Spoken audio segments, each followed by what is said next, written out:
सभी विद्यार्थियों को नमस्कार। आज हम इस क्लास में आपके जो नया चैप्टर शुरू करने जा रहे हैं उस चैप्टर का नाम है समांतर श्रेणी, जिसको अर्थमेटिक प्रोग्रेशन बोला जाता है। इस चैप्टर्स के बारे में आपको सारी नई नई डिटेल्स मिलने वाली है, क्योंकि ये ना तो गवर्नमेंट ने जो कम सिलेबस किया उसका कुछ पार्ट हटा, इसका कुछ भी पार्ट नहीं हटा, जैसे पहला था वैसे का वैसा यहाँ रख लिया। दूसरा प्लस पॉइंट ये है कि आज तक अभी तक आपने इसके बारे में कभी नाम भी नहीं सुन रखा होगा। आपके सामने हेडिंग आपने देख ली होगी, समांतर श्रेणी, जिसको अर्थमेटिक प्रोग्रेशन बोला जाता है। हम शॉर्टकट में इसको बोलेंगे क्या? एपी। शॉर्टकट में एपी। आपके सवालों में ज्यादा अंदर दे रखा है एपी। इसके टोटल 3 पार्ट हैं, 5.1, 5.2 और 5.3। हम अलग अलग करके 5.1 का अलग डिस्कशन करेंगे, एग्जाम्पल क्वेश्चंस और उसकी थ्योरी के ऊपर डिस्कशन करेंगे। 5.2 के एग्जाम्पल, थ्योरी और क्वेश्चंस के ऊपर डिस्कशन करेंगे, और 5.3 के क्वेश्चंस, थ्योरी और एग्जाम्पल्स के ऊपर डिस्कशन करेंगे बेहतरीन तरीके से। बच्चों को थोड़ी सी समस्या रहती है इस चैप्टर में, बट ये वीडियो देखने के बाद आप पूरे अगर क्लास देख लोगे, जब 5वां चैप्टर पूरा होगा उसके बाद इस चैप्टर में आपको किसी प्रकार की कोई समस्या नहीं आएगी। आराम से इसका कंसेप्ट समझते हैं, बढ़िया तरीके से नोट्स लिखते हैं, क्या क्या चीज़ें काम आएगी उसको मैं पहले ही पूरी समझा दूंगा, फिर चैप्टर। और ध्यान रखना 50% लैंग्वेज अभी क्लियर हो जाएगी, 50% होगी जब हम एग्जाम्पल और क्वेश्चंस करेंगे। आपको एक्चुअल में पता लगेगा मुझे फॉर्मूला कहाँ लगाना चाहिए और कैसे लगाना चाहिए। पहली बात तो मैं थोड़ी सी परिभाषा के ऊपर गौर करता हूँ, जो बेसिक सी जानकारी दे रखी है। नाम लिखा है समांतर श्रेणी। अब थोड़ा सा समझे, मैं इस नाम को एक बार आपके सामने लिखने की कोशिश कर रहा हूं। नाम है समांतर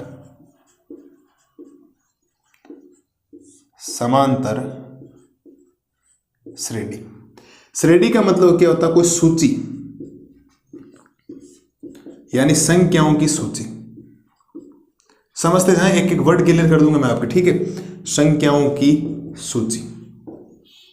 ऐसे 3 प्रकार की चीजें होती है, एक श्रेणी होती है, एक श्रेणी होती है, एक अनुक्रम होता है। सारी बातें एक ही है, बट समांतर का मतलब समझे। अगर आप थोड़ी सी हिंदी जानते हैं तो आपको पता है समांतर का मतलब होता है समान प्लस अंतर। ये समांतर का संधि विच्छेद होता है। अगर आप हिंदी थोड़ी सी पढ़ के समझ रहे हो तो समांतर का मतलब होता है समान प्लस अंतर। अब समान का मतलब क्या? अंतर क्या? कोई चीज माइनस। कोई ऐसी श्रेणी आपको बनानी जहां अंतर आपका क्या हो? समान हो। जैसे आप समझना, मैं एक आपके सामने कुछ नंबर लिख रहा हूं, 3, 6, 9, 12, ऐसे ऐसे लिख दिए। फिर मैंने लिख दिया 10, फिर मैंने लिख दिया 12, फिर 15, फिर ऐसे लिख दिया। आप समझते जाना मैं कहना क्या चाह रहा हूं। आप अगर ध्यान से देखेंगे, यहां अंतर जो है ना वो +3 का है। भाई 6 में से 3 गया, कितना बचा? 3। यहां जो अंतर है वो कितने का है? +3 का। और यहां जो अंतर है वो भी कितने का है? +3 का। अंतर समान है या नहीं? देखो, इसका मतलब इसको आप एपी बोल सकते हो। क्या बोल सकते हो? एपी। समझ गए होंगे, एपी का मतलब समांतर श्रेणी। मैं लिख देता हूं एक बार आपके लिए, एपी का मतलब हो गया समांतर श्रेणी। क्या ख्याल है? किसी बच्चे को यहां तक आराम से समझो, कोई हड़बड़ाहट का काम नहीं। हम टाइम भले ही ज्यादा लगाए, लेकिन इस चैप्टर में आपके डाउट कोई नहीं रहने दूंगा, ये मेरी पक्की गारंटी है आपको, ठीक है? 3-3 का गेप। अब नीचे वाले में जस्ट आगे वाले में से पहला पद घटाना होता है। 12 में से 10 गया, आप कहेंगे सर +2 का गैप है। यहां गैप कितने का हो गया? 3 का। अरे सर ये एपी नहीं है। इसका मतलब सीधा सिंपल सा मतलब यह है, आप किताब की भाषा के ऊपर बिल्कुल भी मत जाएं। समांतर श्रेणी का मतलब है, एपी का मतलब है अर्थमेटिक प्रोग्रेशन का सीधा सिंपल सा अर्थ है। अगर आपके सामने कोई संख्याओं की सूची लिखी है, चाहे वो पॉइंट में लिखी है, चाहे वो बटा में लिखी है, चाहे वो प्लस में लिखी है, चाहे वो माइनस में लिखी है, अगर सब जगह अंतर समान है, सब जगह मतलब अनंत पद भी लिख रखे हैं, सब जगह अंतर समान, और शुरुआत में अगर 3 जगह अंतर समान है तो चौथे में भी अंतर समान है, 5वें में अंतर समान है। इसके पीछे का रीजन बताता हूँ, समान होने का मतलब क्या। देखो 3 से 6 आया, 6 से 9 आया, 9 से 12 है। क्यों 9 से 12? कैसे? ये 3 जोड़ा, 12 से 3 जोड़ो कितना? 15, 15 में 3 जोड़ो 18, 18 में 3 जोड़ो 21। क्या आप अनंत पद तक लिख सकते हो? क्या आप अनंत तक संख्या लिख सकते हो? लेकिन आप यहां नहीं लिख सकते ना। यहां देखो 2 का गैप, 3 का गैप, कोई ये मत कर सर 4 का गैप है, नहीं, हमें पता ही नहीं आगे गैप क्या। अगर आपको संख्याओं के बीच में अंतर समान नजर आ रहा है, और अंतर का सीधा सिंपल सा फंडामेंटल ये है, हमेशा जस्ट आगे वाली संख्या में से पहले वाली संख्या माइनस होगी। कोई ऐसा रोल नहीं है कि बड़ी वाली संख्या में से छोटी वाली संख्या माइनस होगी, नहीं, ऐसा मत सोचना। ऐसा अगर सोच लिया तो फिर गड़बड़ हो जाएगी आने वाले समय में, क्योंकि अगर आपने फिर यहां लिख दिया कि 10, 7 और 3 ऐसे ऐसे करके लिख दिया। अब थोड़ा ध्यान दो, यहां गैप कितने का है? ठीक है, मैं यहां 4 लिख रहा हूं आपके लिए। अब आप बताओ यहाँ गैप -3 का नहीं है क्या? -3 का, देखो 7 में से 10 जाएगा, -3 बचेगा। यहाँ गैप कितने का? -3 का, तो आगे भी गैप क्या? -3। इसका मतलब ये आपकी एपी है। मैं आपके सामने एक और सवाल रख रहा हूं, मैं रख रहा हूं आपके सामने 2 2 2 और 2। क्या ये एपी है क्या? जवाब दीजिए। आपने बोला सर ये एपी है, या अंतर समान नहीं था, एपी नहीं थी, या एपी है या -3 का अंतर, क्या वो एपी है क्या? अब ज्यादातर बच्चों को ये डाउट होगा ये एपी नहीं है, बट ये एपी है, ध्यान रखना। क्यों? क्योंकि यहां पर जो गैप है ना वो 0 का गैप है। कितने का गैप है? 0 का। तो सब जगह 2 2 चलते जाएंगे। कितने का गैप? 0 का गैप। कितने का गैप? 0 का गैप। अरे बात समझ में आई या नहीं आई? पक्की बात है ना, बात समझ में आ जानी चाहिए, ध्यान रखना। यहां से आपको एक चीज बताता हूं, एक पॉइंट आया आपके सामने।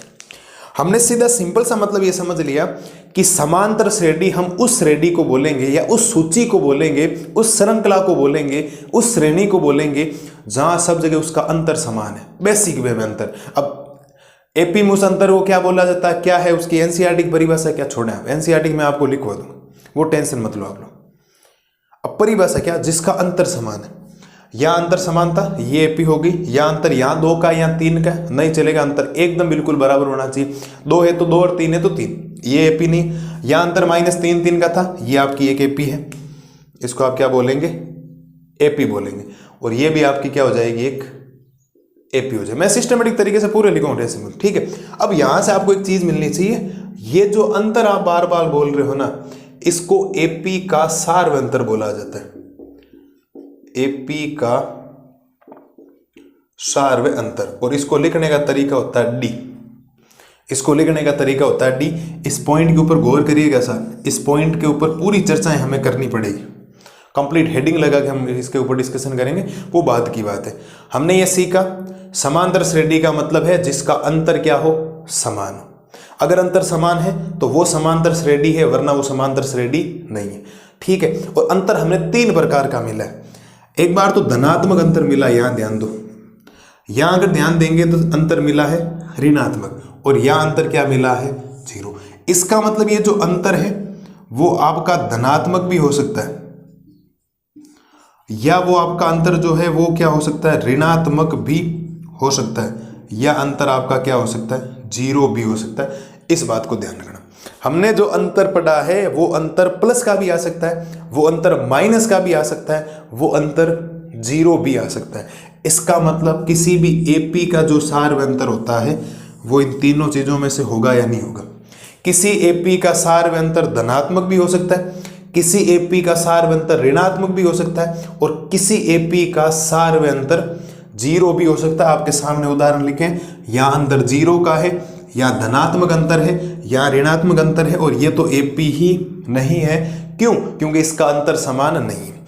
तो हमने 3 चीजें यहां सीख लिए, ध्यान रखना। मैं आपको पूरा रिवाइज करवाता हूं, क्या मुझे नोट्स लिखवाने, फिर हम एपी के प्रकार पढ़ेंगे, मैं भी एपी के प्रकार भी बता दूंगा। मुझे जो जो आज पढ़ाना है वो सारी बातें आपको बताना और समझना। क्या आपके सामने कोई एक एपी लिखे, मैं लिख रहा हूं, देखो ध्यान से सुनना। एक एपी लिख दी, 3 5 7 9 ऐसे ऐसे करके एपी जा रही। दूसरी बार एक एपी लिख दी मैंने 6 10, फिर लिख दिया मैंने 14, ऐसे ऐसे करके वो एपी चलती जा रही। ठीक है सर, एक मैंने कोई एपी लिख दिया आपके सामने, ठीक है, मैं दूसरी एपी इधर की तरफ लिख रहा हूं, समझ रहा हूं, ठीक है। फिर 5.1 के नोट्स लगभग खत्म हो जाएंगे, मेरे को लिखवाना रहेगा, ठीक है। तो एपी बराबर एक एपी लिखते हैं हम, 1 2 3 ऐसे ऐसे करके गाड़ी कहां पर रुकेगी? 99 तक रुकेगी, ठीक है। और एक एपी लिख रहा हूं मैं 3 7 11 और 15, इतना ही लिख रहा हूं, आगे कुछ भी नहीं लिख रहा हूं। आप समझने का प्रयास करें साहब मैं क्या कहना चाह रहा हूं, फिर मैं इस बेसिक पूरी बातें समझाऊंगा, फिर इनको एकदम सिस्टमेटिक तरीके से हम लिखेंगे। समझना क्या हम लिखेंगे, तो आप अगर इस एपी को ध्यान से देखेंगे, क्या इसमें आप एपी में पद गिन के बता सकते हो? क्या आप कहोगे सर बिल्कुल, इसमें 99 पद है। मैं क्या पद नहीं गिन के बता सकता है कि इसमें? मुझे पता है इसमें 99, क्यों? 1 से लेकर लास्ट अंतिम पद इसका दे दिया कि प्रारंभ कहां से हुआ? 1 पे, खत्म कहाँ हुआ 99 पर हुआ। क्या पद सीमित है क्या एपी रुकी है क्या? बिल्कुल रुकी है। जहां एपी आपकी रुकी, यहां पर भी देखो 4 पद है, इसका मतलब ये जो एपी है ना, ये वाले, इसको दुनिया वालों ने नाम दिया परिमित एपी। क्या नाम दिया? परिमित एपी, जिसको आप फाइनाइट एपी बोलते हैं। क्या बोलते हैं? Finite AP. मतलब जिसमें पदों की संख्या आप बता सकते हो, इसमें इतने पद, देखो इसमें कितने पद? 4 पद, इसमें कितने पद? 99 पद। पद रुक रहे हैं ना, कोई बता सकता है क्या? 99 से आप आगे थोड़ी जा सकते हो? नहीं भाई, आपको बोल दिया जाए आपको 99 पर रुकना है तो नहीं।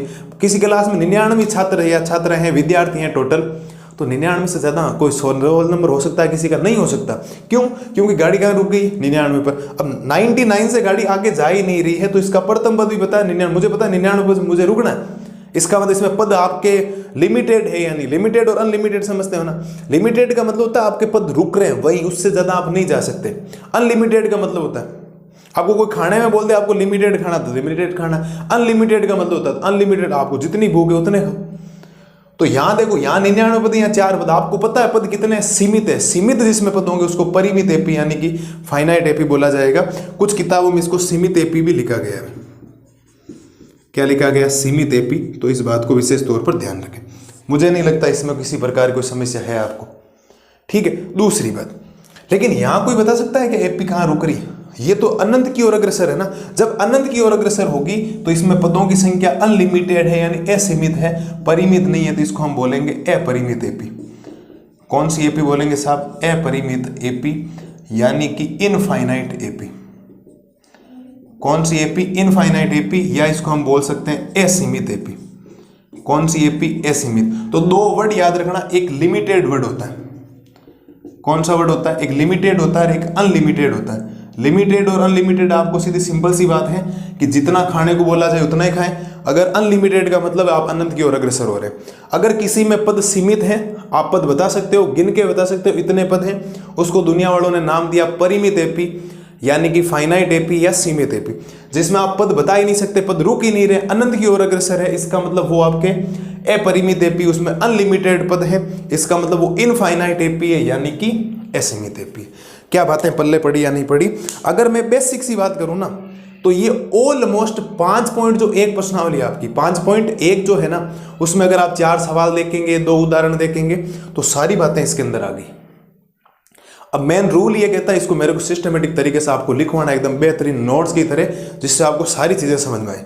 लेकिन मैं अगर सीधे डायरेक्ट नोट्स आपको लिखवाने जाऊंगा ना, तो फिर मैं कहीं सार बंतर बोलूंगा तो आपके दिमाग में नहीं आएगा ये कब बताया सर ने। तो पहले हम उसका पहले पूरा कंसेप्ट समझेंगे, ये कंसेप्ट है क्या, और उसके फिर हम लिखेंगे नोट्स, फिर उसके करेंगे हम एग्जाम्पल, फिर हम करेंगे क्वेश्चंस। अगर 4 चीजें आपके जीवन में हो जाती है मैथमेटिक्स में, तो मैं गारंटी और दावे के साथ कह रहा हूं वो चैप्टर आपके 100% क्लियर है। उसमें आपके 1% रत्ती भर का भी ऐसा नहीं हो सकता कि वो चैप्टर आपको आता नहीं, पक्की बात है, गारंटी के साथ। लेकिन 4 चीजें, कंसेप्ट, मैं हमेशा वीडियो में बोलता हूं, कंसेप्ट, उसके नोट्स, उसके एग्जाम्पल और उसके क्वेश्चंस। अगर 4 चीजें हो गई तो फिर आप एकदम चैप्टर्स के क्लियर की तरफ, आपके कोई 100% कोई नया क्वेश्चंस भी आ जाएगा उसको आप कर लोगे, पक्की बात है। लेकिन मैं अगर सीधे नोट्स लिखवा दूं, समांतर श्रेणी की परिभाषा लिखवा दूं, सार्वंतर क्या होता है, अंतर को सार्वंतर बोला जाता है, परिमित एपी है, परिमित एपी, तो वहां आपका भेजा खराब हो जाएगा, आपको समझ में नहीं आएगा सर ने ये बोला कब था। अब एक बार मैं आपको रिपीट करवा देता हूं, हमने क्या चीजें पढ़ी। हमने पढ़ा कि समांतर श्रेणी का मतलब होता है कि संख्याओं की ऐसी सूची होनी चाहिए जिसका अंतर क्या होना चाहिए, सेम होना चाहिए। कोई भी ऐसा नहीं होना चाहिए एक जगह गैप कुछ और चल रहा है, दूसरी जगह कुछ और चल रहा है, ये हमने पढ़ा। दूसरी बार, ये जो अंतर है ना, उसको एपी में बोला जाता है सार्व अंतर। तो किसी भी एपी का जो सार्व अंतर होता है वो देखो धनात्मक भी आ सकता है, वो ऋणात्मक भी आ सकता है, वो 0 भी आ सकता है। तो कोई भी जो अंतर होता है वो धनात्मक, ऋणात्मक, शून्य, यानी एपी का जो सार्व अंतर होता है वो धनात्मक, ऋणात्मक और 0 कोई भी हो सकता है। फिर हमने क्या पढ़ा कि एपी जो होती है वो 2 प्रकार की होती है, एक तो परिमित एपी होती है, एक अपरिमित एपी होती है। अगर पदों की संख्या आपके पास सीमित है, लिमिटेड पद है, तो उसको आप परिमित एपी बोलेंगे। और पदों की संख्या अगर आपके पास सीमित नहीं है यानी असीमित है, इसका मतलब वो आपकी अपरिमित एपी यानी कि इनफाइनाइट एपी है। उदाहरण देख लो, ये दोनों एपी रुक रही है, ये 15 पे खत्म हो गई, 4 पद है इसमें, ये 99 से आगे नहीं जा रही, इसका मतलब ये परिमित एपी है। ये डॉट डॉट अनंत तक चलते ही जा रहे हैं, इसका मतलब ये कौन सी एपी है, आपके अपरिमित एपी यानी कि इनफाइनाइट एपी। उम्मीद है जितनी बातें मैंने आपको बोली है वो सारी की सारी चीजें आपके समझ में आई। कुछ बातें और हैं जो मैं आपको बेसिक सी बता दूं। क्या बात है, ये जो देखो 3 लिखा है ना, ये इसको एपी का प्रथम पद बोला जाता है। कौन सा पद बोला जाता है? प्रथम पद। जो दूसरे नंबर पर लिखा होगा उसको बोला जाएगा दूसरा पद। कौन सा पद? दूसरा पद। तीसरे वाले को क्या बोला जाएगा? तीसरा पद। उम्मीद है ये बातें तो आपको समझ में आ जानी चाहिए। एपी में अनंत पद हो सकते हैं, यानी n पद हो सकते हैं। पहले वाले को प्रथम पद बोलेंगे, दूसरे वाले को दूसरा पद बोलेंगे, तीसरे वाले को तीसरा पद बोलेंगे। ये सारी चीजें मैं आपको नोट्स के थ्रू अभी लिखवाने वाला, टेंशन मत लो। दूसरी बात, ये जो देखो आपके जो अगला पद आ रहा है ना, वो एक निश्चित संख्या जोड़ने पर आ रहा है। देखो अगर एक बात बताओ, मुझे 15 चाहिए, तो 15 में मैं जस्ट पहले वाली संख्या, पहले वाले पद में एक निश्चित संख्या जोड़ रहा हूं 3। मुझे 12 चाहिए तो मैं पहले वाले पद में एक निश्चित संख्या जोड़ रहा हूं 3। हर बार एक निश्चित संख्या, और इस निश्चित संख्या को एपी का क्या बोला जाता है? सारवंतर। जो आप बार बार जोड़ रहे हो ना, उसी को क्या बोला जा रहा है? एपी का सारवंतर। उम्मीद है कोई दिक्कत इसमें नहीं रही होगी। अगली स्लाइड में एकदम बढ़िया तरीके से नोट्स को लिखते हैं, एक एक कंसेप्ट आपके क्लियर करते हैं, फिर 5.1 की लैंग्वेज आपकी क्या हो जाएगी? क्लियर। अब देखो समांतर श्रेणी वगैरह अभी हमने समझ लिया होती क्या, उसकी परिभाषा वगैरह लिखते हैं एकदम शानदार तरीके से, ध्यान देना सब। सबसे पहले हम लिखेंगे समांतर श्रेणी के बारे में उसकी परिभाषा। तो हमारी जो हेडिंग रहने वाली है वो सबसे पहले हेडिंग रहेगी कि समांतर श्रेणी, जिसको शॉर्टकट में हम हर बार क्या बोलेंगे साहब? एपी बोलेंगे। आप एक एक कंसेप्ट क्लियर करते जाना, एक एक चीज लिखना बाद में ना। बच्चे ज्यादा अंदर क्या करते हैं? साथ साथ में लिखते हैं। पहले समझ लो, वीडियो को पॉज कर लेना, मैं साइड में खड़ा हो जाऊंगा तब लिख लेना। स्लाइड तो आपको वैसे भी दिख रही है ना, बोर्ड तो पूरा दिखाई दे रहा, फिर क्या चाहिए? तो साथ साथ लिखने गलती मत करो, कभी नहीं लिखना साथ साथ, पहले समझना है। लिख तो वैसे भी स्कूलों में रहे हो ना, एज ए कोचिंग यहाँ आए हो, तो कम से कम जो बोल रहा हूँ कर रहा हूँ समझें, फिर उसको लिखें। लिखने के लिए टाइम दे दूंगा मैं आपको, टेंशन मत लो, ठीक है? साइड में खड़ा हो जाऊंगा, वीडियो पॉज कर लेना यूट्यूब पे, 5 मिनट नहीं लगे, कितनी चीज़ें लिखूंगा। साथ साथ लिखोगे, मेरी बातें सुनाई कम देगी, लिखने में ज़्यादा ध्यान होगा। उसकी बजाय पहले समझ लें फिर लिख लेना, और समझ जाओगे तो वैसे भी लिख लोगे, और लिखने से वैसे समझ में आएगा नहीं, इस बात को ध्यान रखना, ठीक है? तो परिभाषा लिखते हैं सर। आप लिखेंगे संख्याओं की परिभाषा, लिखेंगे संख्याओं की ऐसी सूची, संख्याओं की ऐसी सूची जिसका अंतर समान हो, जिसका अंतर समान हो, जिसका अंतर समान हो, उसे समांतर श्रेणी कहते हैं, उसे समांतर श्रेणी कहते हैं। मुझे नहीं लगता यहां तक किसी बच्चे को समस्या होनी चाहिए। संख्याओं की आपको एक ऐसी सूची होनी चाहिए आपके पास जिसका अंतर क्या होना चाहिए? समान होना चाहिए। अब किताब में एक परिभाषा और दे रखी है कि समांतर श्रेणी संख्याओं की एक ऐसी सूची है जिसका प्रत्येक पद उस निश्चित संख्या को जोड़ने से प्राप्त होता है। तो मैं वो आपको और लिखवा दूं, बाकी मतलब तो वैसे भी उसका नहीं, आप किताब में से पढ़ लेना। आपको एग्जाम में जब सवाल आएगा तो आपको पहचान पूछेगा ये समांतर श्रेणी है या नहीं है, और वो आप पहचान लोगे, पक्की गारंटी है मेरी। इस क्लास के बाद आपको कभी दिक्कत नहीं आएगी कि समांतर श्रेणी है या नहीं है। अंतर का मतलब आपको चेक करना, संख्याओं की ऐसी सूची जिसका अंतर समान हो उसको क्या बोला जाता है? समांतर श्रेणी बोला जाता है, ठीक है सर? यहां तक कोई दिक्कत? कोई दिक्कत नहीं। आप लिखेंगे समांतर श्रेणी को, समांतर श्रेणी को एपी से लिखते हैं, समांतर श्रेणी को एपी से लिखते हैं। मेरे हिसाब से इस पॉइंट में कोई दिक्कत नहीं। शॉर्टकट में जो समांतर श्रेणी होगी, कहीं एपी आए तो उसको बोला जाता है अरिथमेटिक प्रोग्रेशन। तो आप ये समझ लें कि हाँ ये एपी है, कहीं एपी देख के ये मत सोचना ये क्या आ गया, वो समांतर श्रेणी, टेंशन मत लो, ठीक है? अब इसको लिखने का एक तरीका क्या होता है मैं आपको एक बताता हूँ। एपी लिखने का तरीका क्या, आप समझना भाई साहब, है ना, बहुत शानदार चीज है ये एपी को लिखने का तरीका। बाकी हम एपी का व्यापक पद पढ़ेंगे, व्यापक पद क्या होते हैं वो बात की बात है, पहले एपी को लिखने का तरीका समझना। कोई भी जो एपी होती है ना, उसमें सबसे पहले A1 आता है, फिर कोमा करके क्या आता है? A2 आता है, फिर कोमा करके A3 आता है, फिर कोमा करके A4 आता है। ऐसे ऐसे करके कभी समांतर श्रेणी रुकेगी नहीं, और उसको लास्ट में जो बोला जाएगा उसको AN बोला जाएगा। कई कई किताबों में इसको TN के नाम से भी लिखा हुआ है, और कई कई किताबों में इसको L के नाम से भी लिखा हुआ है। तो कहीं ना कहीं आप समझ आए वर्ड की एपी को लिखने का तरीका होता है A1 A2 A3 A4 dot dot करके AN तक। ये जो AN होता है उसको TN भी लिखा जाता है, इसको L भी लिखा जाता है। ठीक है, ये लिखने का तरीका है एपी का। इस AN को कई कई किताबों में TN से भी लिखा हुआ है, L से भी लिखा हुआ है। वो सारी चीजें आप ध्यान रख लें, कभी ऐसा नहीं हो कि TN आगे आपके क्वेश्चंस में आपको लगेगी ये TN क्या है। AN TN और L A की बात होती है, कई कई सवालों में दे रखा है ऐसा, ध्यान देना साहब। इधर जब ध्यान देंगे तो ये जो लिखे है ना A1, इसको एपी का प्रथम पद बोला जाता है। क्या बोला जाता है? प्रथम पद, जिसको शॉर्टकट में ए भी लिखते हैं। एक ही बात है, A1 लिखो या ए लिखो, तो कहीं की किताब है ना, हम पूरी साल जब यूज करेंगे, इस चैप्टर में यूज करेंगे, तो उसको हम A1 से लिखेंगे। ठीक है साहब, ये जो लिखा है इस A2 को बोला जाता है दूसरा पद। कौन सा पद बोला जाता है साहब? दूसरा पद। ये जो पद है वो 3 नंबर पर बोला, इसका मतलब ये हो जाएगा तीसरा पद। कौन सा पद? तीसरा पद। और ये हो जाएगा चौथा पद, चौथा पद। इसका मतलब इस समांतर श्रेणी में 5वां पद भी है, बिल्कुल है, 50वां पद भी है, 1000वां पद भी है, 101वां पद भी है, खूब सारे 1,00,000वां पद भी है। जितने भी पद हो सकते हैं समांतर श्रेणी में आएंगे। और ये जो चीज लिखी गई है, ये वाली, ये जो चीज है ये सबसे इंपॉर्टेंट है।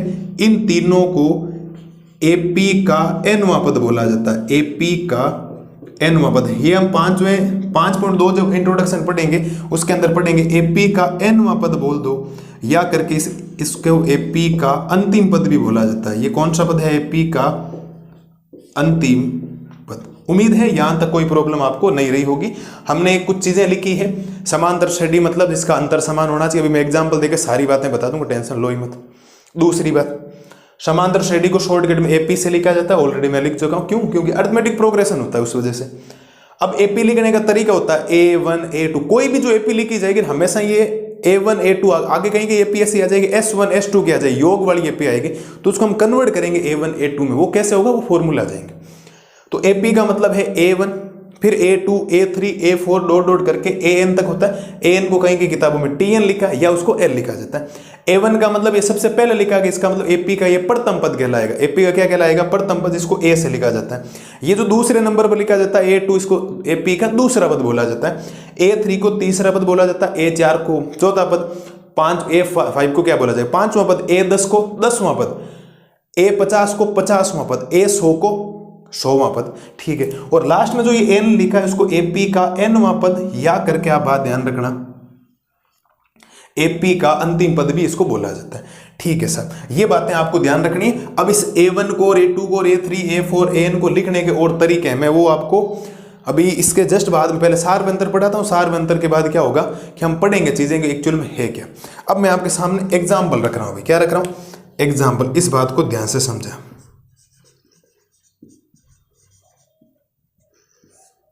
एग्जाम्पल, ठीक है। एग्जाम्पल में मैं आपके सामने कुछ नंबर्स लिख रहा हूं, आप मुझे बताना ये एपी है या नहीं। आपके सामने नंबर है 1 3 5 7 ऐसे ऐसे करके डॉट डॉट। आपसे पूछा जाएगा ये एपी है या नहीं, आपको जवाब देना। जवाब देने के लिए क्या होना चाहिए? हम जो दूसरे नंबर पर पद है उसमें से पहला पद माइनस करेंगे, तीसरे वाले में से दूसरा माइनस करेंगे, चौथे वाले में से तीसरा माइनस करेंगे, 10वें में से 9वां माइनस करेंगे, 50वें में से 49वां पद माइनस करेंगे, 100वें पद में से 99वां पद माइनस करेंगे। हमेशा जस्ट आगे वाले से जस्ट पहले वर्ड, प्रीसीडिंग टर्म बोला जाता है इसको, जस्ट पहले वाली टर्म आपको माइनस करनी। तो अगर आप ध्यान देंगे तो यहां जो अंतर है ना, यहां इन दोनों के बीच में 3 में से 1 जाएगा तो प्लस का क्या बचेगा? 2 बचेगा। सही बात है। और 5 में से 3 जाएगा तो यहां पर भी जो अंतर है वो कितने का है? 2 का अंतर है। और 7 में से 5 जाएगा, ये भी कितना है? प्लस का 2 अंतर। क्या ये अंतर समान नहीं है क्या? बिल्कुल अंतर समान है। इसका मतलब ये एपी का उदाहरण है, बिल्कुल। दूसरा उदाहरण चेक करते हैं। दूसरा उदाहरण हो जाएगा आपके सामने 13, फिर मैं लिख दूं 10, फिर मैं लिख दूं 7, फिर मैं आपके सामने लिख दूं 4, ऐसे ऐसे करके ये भी डॉट डॉट तक जारी। अंतर चेक करते हैं सर। अंतर के लिए क्या होता है? जस्ट आगे वाले में से पहले वाला माइनस। तो 10 में से 13 जाएगा तो इस बार माइनस का 3 बचेगा। इस बात का ख्याल रखना आप लोग, क्योंकि 10 में से 13 जा रहा, अभी तो देखो 3 में से 1 जा रहा था, बड़ी संख्या में से छोटी संख्या माइनस जा रही थी। अब छोटी संख्या में से बड़ी संख्या क्या जा रही है? माइनस। ज्यादातर बच्चों के कंफ्यूज अंतर में ये रहता है कि वो बड़ी में से छोटी हमेशा ही माइनस करते हैं, तो 13 माइनस 10 करते हैं, 10 माइनस नहीं, उल्टा नहीं करना। दूसरे पद में से पहला पद माइनस करना, तीसरे में से दूसरा माइनस करना, चौथे में से तीसरा माइनस करना, पांचवें में से चौथा माइनस करना, 10वें में से नम्मा माइनस करना। जिस पद पे खड़े उससे जस्ट पहले वाला माइनस आपको करना, इस बात को ध्यान रखना। ठीक है सर, तो यहां पर भी सर देखो 7 में से 10 जाएगा तो यहां पर भी गैप कितने का होगा, -3 का होगा, बिल्कुल बात सही। और यहां पर भी 4 में से 7 जाएगा तो -3 का गैप होगा। क्या अंतर समान है? और कोई अंतर है वो धनात्मक भी तो आ सकता है, ऋणात्मक भी आ सकता है, क्या दिक्कत है? कोई दिक्कत नहीं, हो गया। ठीक है सर, अगले तीसरा एग्जाम्पल यहां लिख रहा हूं आपके सामने। आपने लिख दिया एक एपी लिखी है 1/2, फिर 1/2, फिर 1/2, कितना लिखा है 1/2, ऐसे ऐसे करके डॉट डॉट तक चलता जा रहा है। यहां पर आप गैप चेक करेंगे तो यहां गैप चेक करेंगे तो 1/2 में से 1/2 जाएगा तो यहां गैप कितने का, 0 का। 1/2 में से 1/2 जाएगा 0 का गैप। अब 0 प्लस का और माइनस का नहीं होता, 0 0 ही होता। गैप समान नहीं है क्या? बिल्कुल गैप समान। तो ये भी क्या है, एपी। तो ये आपके 3 उदाहरण हैं जो एपी के बारे में कुछ आपको जो जानकारी मिली है, किताब वाले ने बड़ा घुमा फिरा, लेकिन उन पूरे पेज का जो मतलब है 2-3 पेज का जो सार निकल के आ रहा है वो ये। समांतर श्रेणी संख्याओं की एक ऐसी सूची आपके पास होगी जिसका अंतर हमेशा क्या होना चाहिए, एक जैसा होना चाहिए, एक समान। चाहे वो अंतर प्लस का है तो भी चलेगा, चाहे वो अंतर माइनस का है तो भी चलेगा, चाहे अंतर 0 है तो भी चलेगा, कोई दिक्कत नहीं। और एपी को, समांतर श्रेणी को शॉर्टकट में एपी से लिखा जाता है। ठीक है, एपी को लिखने का तरीका ये A1 A2 A3 A4। अब A4 को लिखने का तरीका होता है A+3D। अब आपको सर ये कहां से आ गया, इसको एपी का व्यापक पद बोला जाता है, जनरल टर्म ऑफ, व्यापक पद मतलब general term of AP. AP का व्यापक पद भी होता है, मैं बताऊंगा आगे, टेंशन लो, इस क्लास में सारी चीजें आपके लिए क्लियर हो जाएगी। एपी का व्यापक पद, जैसे आपने बोला सर चौथा पद A+3D है तो 10वां पद क्या होगा, मैं कहूंगा 10वां पद जो होगा वो होगा A+9D। तो आपको एक कहानी समझ में आनी चाहिए कि ए और डी कहीं ना कहीं चल रहा है और जो पद पे बैठा उसमें से एक डी कम कर रहा हूं। देखो मैं 10वें पद की बात कर रहा हूं, मैंने A+9D बोला क्योंकि ए और 9D मिलकर 10 पद हो गए टोटल। मैं चौथा पद बोला, मैंने A+3D बोला, एक डी कम सोच रहा हूं। आप सोचोगे A50वां पद लिखना है, A50, तो आप कहेंगे सर A+50D, बात समझ में आ रही है? एक डी हमेशा पहले। 100वां पद A+99D, 77वां पद A77, तो आप A77 बराबर कहेंगे A+76D।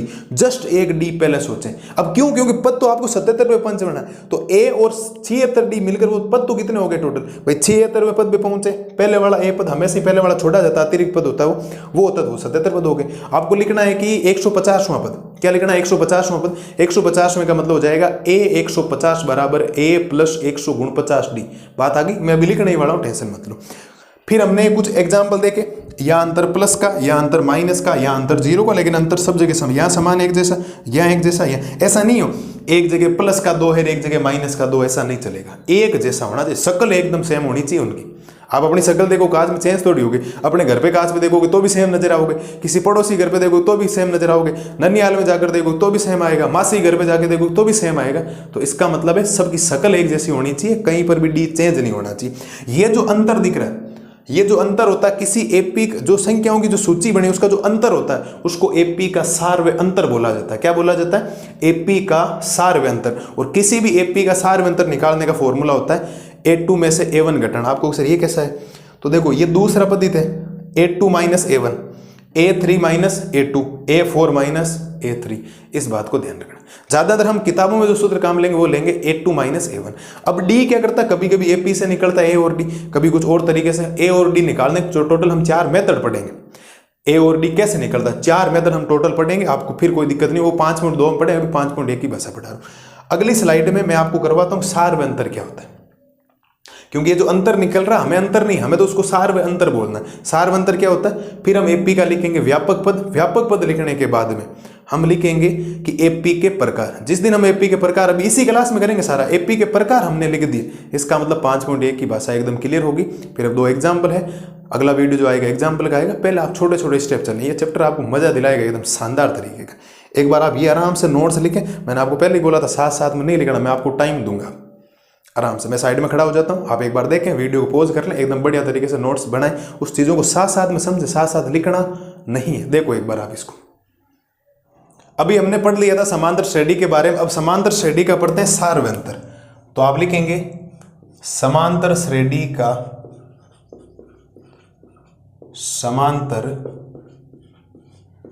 श्रेणी का सार्व अंतर। ठीक है, और सार्व अंतर को इंग्लिश में बोला जाता है, आप ध्यान रखना थोड़ा सा, कॉमन डिफरेंस। क्या बोला जाता है सर? Common difference. हमें अब ये हेडिंग पढ़नी है बढ़िया तरीके से कि समांतर श्रेणी का सार्व अंतर निकलता कैसे। बाकी अब आपको एपी जब दे रखी होगी तो आप उसका सार्व अंतर तो निकालोगे, कोई दिक्कत आपको नहीं आएगी, सीधा सिंपल से। ठीक है सर, तो एपी अभी हमने क्या लिखी? आप कहेंगे सर एपी हमने अभी लिखी थी। चलो पहले मैं परिभाषा लिखवा दूंगी आपको, बिल्कुल। आप कहेंगे सर परिभाषा तो लिखवा दो, बेसिक सी परिभाषा है। आप लिखेंगे संख्याओं की सूची का अंतर, संख्याओं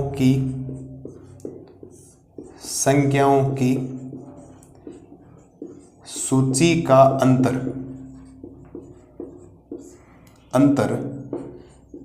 एपी का सार्व अंतर कहलाता। एपी का सार्व अंतर कहलाता। कोई दिक्कत साहब? कोई दिक्कत आपको नहीं होनी चाहिए। संख्याओं की जो सूची का जो आपके अंतर मिला था, अभी पहले प्लस का 2 मिला, फिर माइनस का 3 मिला, फिर आपको 0 मिला पहले वाली स्लाइड में, वो जो अंतर है वो एपी का आपके क्या कहलाएगा? एपी का क्या कहलाएगा? सार्व अंतर। समझ गए सार्व अंतर का मतलब? एपी मतलब समांतर श्रेणी। ठीक है सर, अब एक बात और लिखते हैं, ध्यान देना। आप लिखेंगे एपी के सार्व अंतर को, एपी के सार्व अंतर को स्मॉल डी से दर्शाते हैं, स्मॉल डी से दर्शाते हैं। इस बात को भाई ध्यान रखना आप लोग, किससे दर्शाते हैं? डी से। कॉमन डिफरेंस होता है एक्चुअल में, इसका केवल डिफरेंस का मतलब हो गया डी। किससे दर्शाया जाएगा? डी से। अब मैं आपके सामने एक एपी लिखता हूं। ठीक है साहब, एपी लिखते हैं तो आप लिखेंगे एपी बराबर, अभी एपी में क्या लिखा? प्रथम पद A1, फिर कौन सा पद? A2, फिर A3, फिर A4, ऐसे ऐसे करके AN तक नहीं लिखा क्या आपने? बिल्कुल लिखा। यही तो एपी होता है, एपी को लिखने का तरीका। अब आपको इसका सार्व अंतर चाहिए, तो सार्व अंतर तो सब जगह समान नहीं होता है क्या? कैसे? देखो, मैं आपके सामने एक एपी लिखता हूं, ध्यान देना साहब। इधर 6, 10, 14, 18 ऐसे ऐसे करके ध्यान देना आप थोड़ा सा। अंतर बताओ, 10 में से 6 जाएगा, प्लस का 4 अंतर आया। 14 में से 10 जाएगा, प्लस का 4 अंतर आया। यहां पर भी कितने का अंतर आया? 4। नहीं है क्या? और ये एपी का प्रथम पद नहीं है क्या? A1। ये कितना है? A2। ये कितना है? A3। और ये कितना है? A4। बोलो हाँ या ना, बात समझ में आई या नहीं? थोड़ा ध्यान देना मैं क्या कह रहा हूं।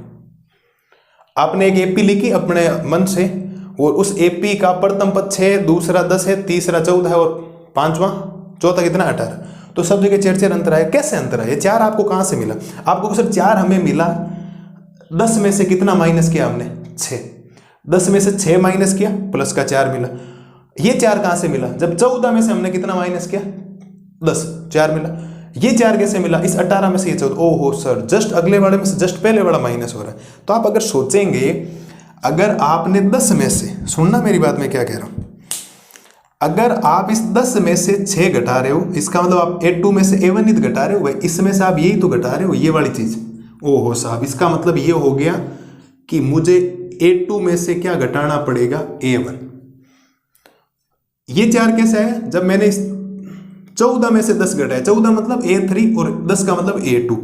ओहो सर, जब मैंने A3 में से क्या घटाया? A2 घटाया, और जब 18 में से 14 घटाया तो ये 4 है। इसका मतलब A4 में से क्या माइनस किया मैंने? A3।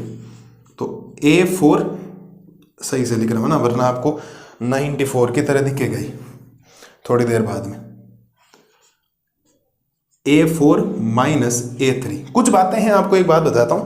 मैं अगर कहीं बोलता हूं AN, तो इस AN का मतलब है कि A के पैरों में क्या लिखा है? नीचे डंडी में क्या लिखा है? AN लिखा है। एक लोग बोलते हैं AN, इस AN का मतलब है A और N आपस में गुणा हो रहे हैं, और एक होता है A की घात N। तो तीनों में थोड़ा फर्क है, आप इन चीजों को विशेष तौर पर ध्यान रखें, गलती मत करना। AN, अभी AN बोलो तो आप ये है, ये भी AN होता है, ये A की घात N होता है। ठीक है, तो ये तो सर पे चीज लिखी हुई है, इस बात को ध्यान रखना। ये जब आपने लिखा तो क्या ये सब चीजें बराबर नहीं है? बिल्कुल बराबर है। तो ये बराबर है और ये बराबर है, और अगर आपके पास ये बराबर है तो उसको बोला जाता है D। क्या बोला जाता है? डी। इसका मतलब डी मैं चाहूं जहां से निकाल सकता हूं, मुझे कोई मना करने वाला नहीं। ये है मेरे पास इंपॉर्टेंट सूत्र है। अब डी समझ गए ना, डी का मतलब सार्वंतर है, पूरा नाम नहीं बोल रहा हूं, डी बोल रहा हूं शॉर्टकट में। डी अगर आपको चाहिए, आप दूसरे में से पहला पद घटा दोगे तो भी आपको डी मिल गया, तीसरे में से दूसरा में घटा दोगे तो भी आपको डी मिल गया, चौथे में से तीसरा घटा दोगे तो भी आपको डी मिल गया। मतलब डी सब जगह से क्या मिल रहा है? समान मिल रहा है। मैं तो आपको ये नहीं कहूंगा, आप ये सोचो अगर आप 10वें में से 9वां पद घटा दोगे तो भी 4 ही आएगा, 100वें पद में से 99वां पद घटा दोगे तो भी आपको क्या मिलेगा? ये। लेकिन हम हर बार जब एपी को चेक करने की बारी आएगा ना, ये आप एग्जाम्पल से समझ लेना ना, मैंने आपके साइड में एक एग्जाम्पल लिख दिया। क्या लिख दिया? कि एग्जाम्पल, ताकि आपको समझ में आएगी हमने किया क्या, ये चीजें कहां से मिली। एपी का मतलब A2 - A1 सार्वंतर निकालने के बाद आप 3 बार एपी को चेक करें। कोई बोलेगा नहीं ये एपी है या नहीं है। ज्यादातर क्या होते हैं, बच्चे ऐसे समझ जाते हैं कि सर हम 2 बार चेक कर रहे हैं। नहीं, कभी कभी क्या होता है 2 बार सेम आ जाता है, कभी कभी शुरुआत में 2 बार सेम आ जाता है। जैसे A2 - A1 क्या 4 आ गया, A3 - A2 क्या तो भी 4 आ गया, लेकिन कहीं A4 - A3 करते हैं वहां 3 आ गया। अब तो ये एपी नहीं है ना। अगर ये एपी होती सब जगह समान चलना चाहिए, तो फिर ये बीच में गड़बड़ कहां हुई? ये गड़बड़ होगी। तो अगर आपने 3 बार चेक कर लिया ना, A2 - A1 कर लिया, दूसरे में से पहला पद घटा के चेक कर लिया, तीसरे में से दूसरा पद घटा के चेक कर लिया, और चौथे में से तीसरा पद घटा के चेक कर लिया, इसका मतलब वो पक्की एपी। अगर वहां अंतर समान आ रहा है तो वो एपी, वरना एपी नहीं है। इसका मतलब आप ये समझना, ये जो चीज लिखी है, किसी सूची के एपी में होने की शर्त, किसी सूची के एपी में होने की शर्त, इस बात को आप ध्यान रखना। ये किसी भी सूची को दे रखी होगी, अगर आपको एपी चेक करनी है कि एपी है या नहीं है, तो हमें 3 बार चेक करना पड़ेगा। A2 - A1, A3 - A2 और A4 - A3। अगर वो बराबर आ गया, इसका मतलब वो समांतर श्रेणी है, अन्यथा समांतर श्रेणी नहीं है। 2 बराबर है, तीसरा बराबर नहीं है, तो भी समांतर श्रेणी नहीं। इस बात को ध्यान रखना। उम्मीद है सार्वंतर में आपको कोई दिक्कत नहीं रही होगी। और कोई पूछे कि सर इस सवाल का सार्वंतर क्या है, तो आपको जवाब देना 4। क्यों? संख्याओं की सूची का अंतर एपी का सार्वंतर कहलाता है। इसका अंतर कितना? 4। तो जो ये संख्याओं की सूची, इसका अंतरित क्या कहला रहा है? सार्वंतर कहला रहा है। इसका मतलब ये 4 हो गया आपका सार्वंतर। कोई डाउट है क्या? कोई डाउट नहीं होना चाहिए किसी प्रकार, है ना। मेरे रहते हुए आपको मैथमेटिक्स में कौन सा डाउट आ रहा, नहीं आना चाहिए। ठीक है, तो ये डी ज्ञात करने का सूत्र है। मैं पहले कह दूं, डी का हम ज्यादातर जो सूत्र यूज करेंगे वो ये करने वाले है ना, ये वाला, ये वाला। आप समझ आना कि मैं हर बार जो चेक करूंगा वो A2 - A1 ही करूँ। क्यों मुझे क्यों चौथा पद निकालना? मुझे कोई एपी दे ही नहीं रखी, मैं तो दूसरा और पहला ही तो निकालूंगा, पहला और दूसरा निकालूंगा, मेरे पास A और D आ जाएगा, और A और D आ जाएगा, फिर मुझे और चाहिए क्या? फिर तो मैं राजा हूँ। और आप राजा हो, मैं राजा हूँ, फिर सवाल का सोल्यूशन कर लेंगे, और हमें सवाल को दौड़ाना है और करना क्या? ठीक है, कोई है क्या? 3 बार एपी को चेक करना है, 3 बार घटा घटा के, दूसरे में से पहला पद, तीसरे में से दूसरा पद, चौथे में से तीसरा पद। अगर अंतर समान है, अगर अंतर समान है, इसका मतलब ये समांतर श्रेणी है, और ये किसी भी सूची के एपी में होने की क्या है? शर्त है। इस बात को ध्यान रखना। उम्मीद है सार्वंतर में कोई प्रॉब्लम आपको नहीं आई होगी किसी प्रकार की। और एक चीज आपको याद हो तो मेरे को नोट लगा के लिखवानी पड़ेगी अभी आपको। सर वो कौन सी है? वो ऐसे है कि अगर हमने पहले वाली स्लाइड के ऊपर ध्यान दिया होता तो जो एपी का अंतर आया था वो पहले +2 आया, फिर -3 आया, फिर 0 आया। इसका मतलब जो अंतर है वो प्लस, माइनस और 0 कुछ भी आ सकता है, तो वो अंतरित आपका सार्वंतर है। तो आपको एक लाइन ध्यान रखनी है, ज्यादातर एग्जाम में कभी कभी पूछ लेता है, आपको लाइन ध्यान रखनी, किसी एपी का सार्वंतर, किसी एपी का सार्वंतर धनात्मक यानी कि प्लस, कोमा ऋणात्मक यानी कि माइनस, तथा शून्य यानी कि 0 हो सकता है।